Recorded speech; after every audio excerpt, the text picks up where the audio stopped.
About this cover, my wife said either Stacey's bikini is supposed to be scandalous, or the artist just didn't know how to paint bikinis.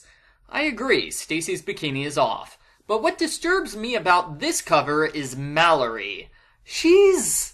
I can't believe I'm saying this, but she's actually pretty hot, showing off her curves with a red suit that perfectly offsets her hair. Mallory is 11. She should not be a Baywatch babe. Just no, cover artist. No way! Argo Font Book Review. Argo Font Book Review. This book was written by Anne Martin. The premise is that the Babysitters Club won the lottery, so now they're off to California for... They won the lottery? Really? Middle schoolers won the lottery. That's illegal! That's highly improbable! That's... whatever. They won the lottery, so now they're in California for 2 weeks.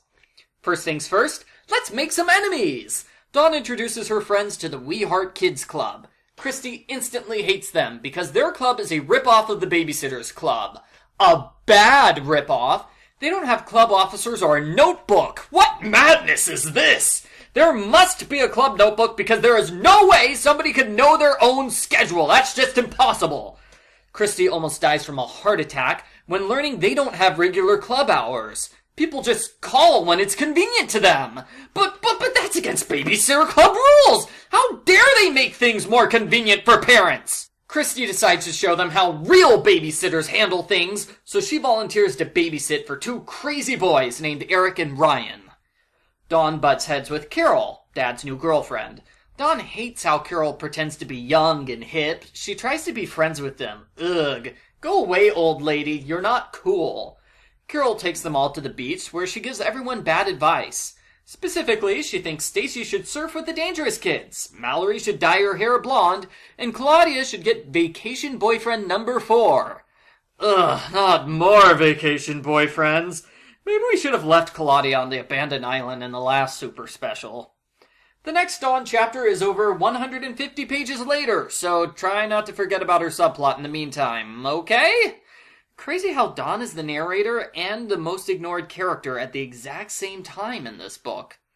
Stacey goes surfing with her new friends, and she gets Claudia in contact with cute guy Terry.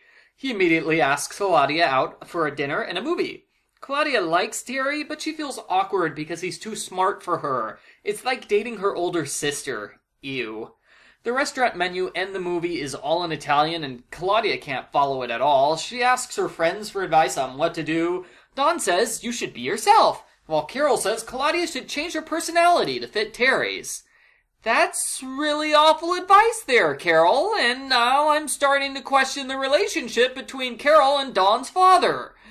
But we need drama in this book, so Claudia decides to go with Carol and pretend to be somebody she's not. Marianne gets to babysit a cute little girl named Steffi, who is basically Marianne but 5 years younger.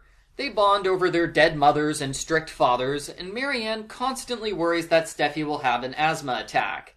And even though Marianne is on vacation, Kristy makes her write up these babysitting jobs for the club notebook.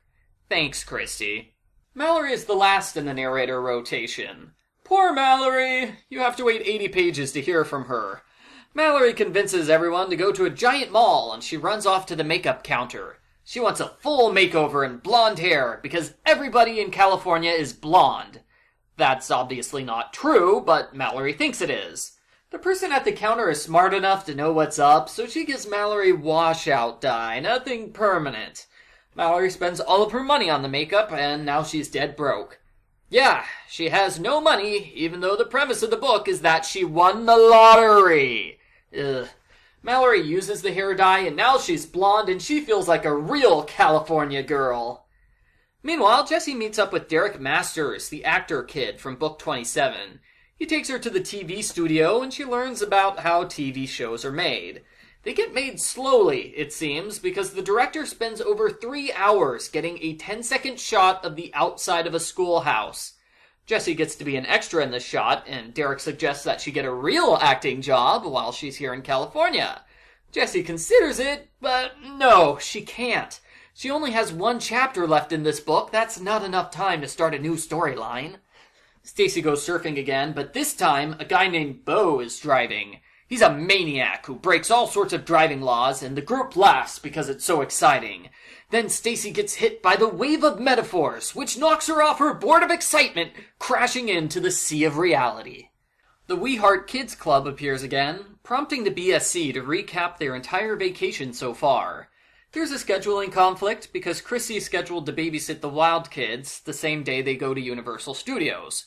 Kristy offers to take the kids along, and the California babysitters decide she's crazy. Claudia and Terry go to a French restaurant where she picks a food at random. It ends up being snails. Ugh. She's disgusted and cries on the car ride home.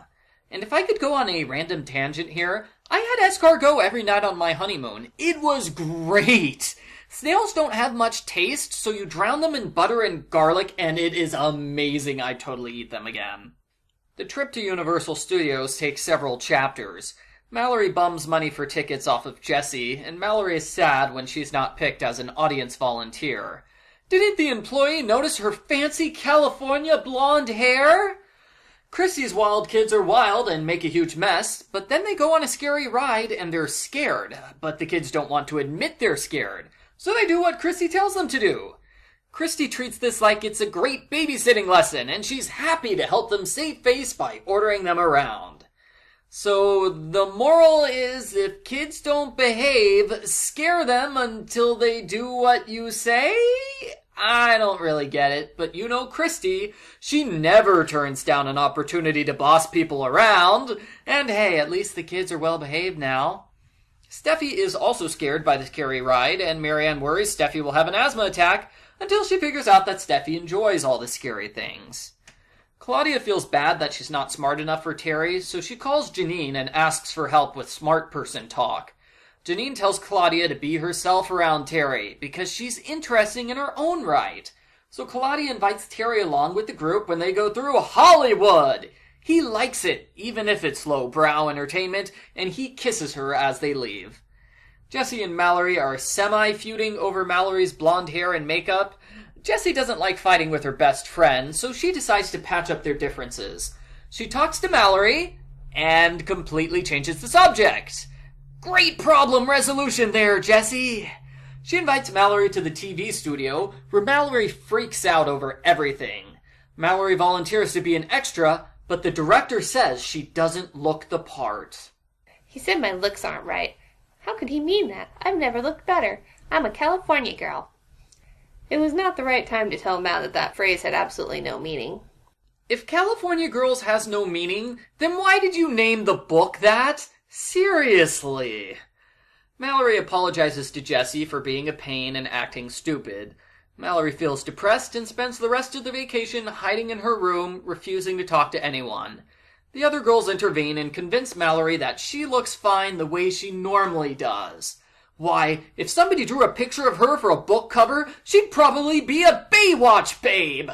The girls get red hair dye for Mallory to get her hair back to the right shade. Her parents don't notice the difference. Either that or they don't care. Take your pick. Stacey goes surfing again, but Beau is an extra wild driver today. He goes over the speed limit and causes a huge accident. Stacey is slightly bruised, but she's badly shaken. Beau tells everybody to lie to the police about what happened, but Stacey refuses. She does the right thing and tells the truth about the accident. Carol picks up Stacey from the hospital, and she makes Stacey tell the story to Dawn's dad. Dawn is shocked that Carol is acting like an adult for the first time. As an adult myself, I'm not impressed with Carol. She doesn't take care of the situation, she just passes on the job to Dawn's dad. That's lazy, not parenting. But Dawn is impressed, and she likes Carol now that Carol's an adult. Dawn talks over with Dad, and she gives him permission to marry her. Marianne babysets Steffi a third time, and they're both sad they'll never meet each other again. Steffi has an asthma attack, just like Marianne feared, but Marianne keeps her head clear and helps the sick child. She's good at that sort of thing. The girls have a heart-to-heart, and they decide to be pen pals. On the last day of the vacation, they go to Magic Mountain in a medieval restaurant. Dawn talks to Jeff about Carol, and she writes a heartfelt letter to Carol. She recaps the entire book, for the sake of the readers who skip straight to the end without reading everything, And Dawn finishes with the joke that maybe they'll win the lottery again and go on vacation to New York. I think she just spoiled the plot line of Super Special 6. Thanks a lot, Dawn. The end.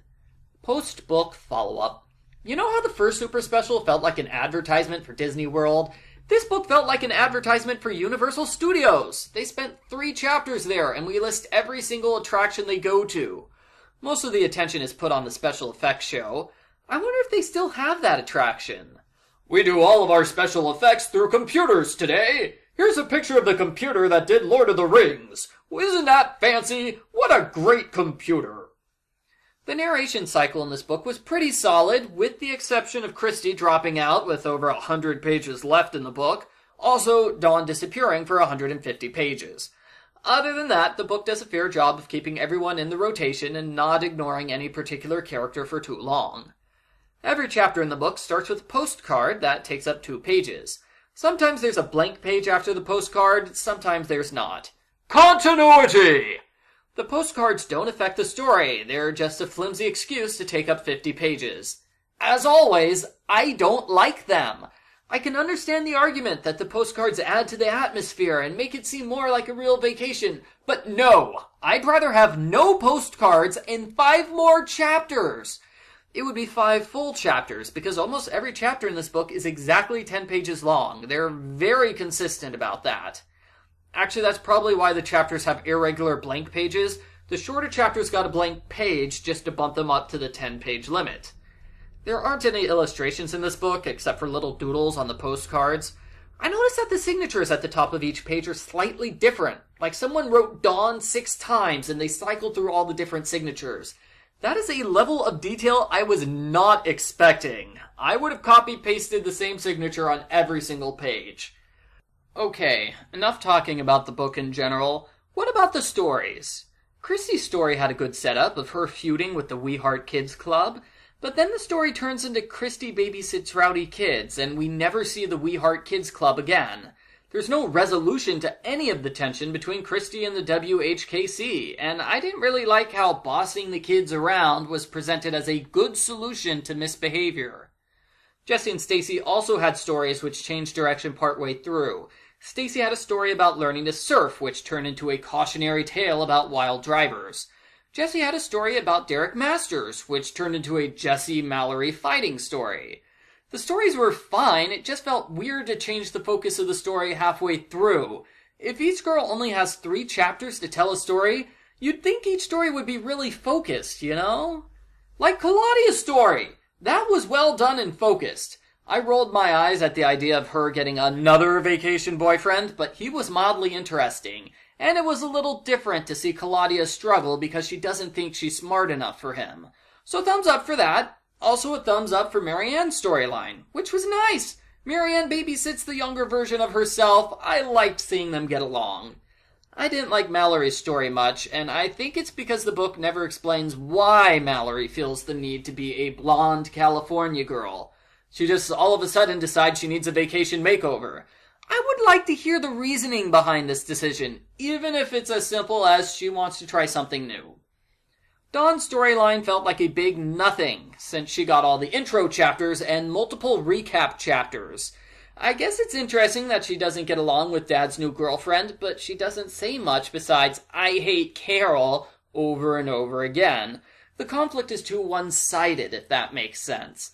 I liked how the other girls commented on Dawn's reaction to Carol in their narration, but none of them ever talked to Dawn about it at any point. Overall, I'd say this book is okay. Claudia and Marianne had the only stories I really liked, while the others were passable. I like the story ideas better than the stories themselves, and like other super specials, I can't help but feel 3 chapters isn't enough to start and finish a complete story for each character. Either try overlapping stories, like last book, or cut out the filler and give us more story.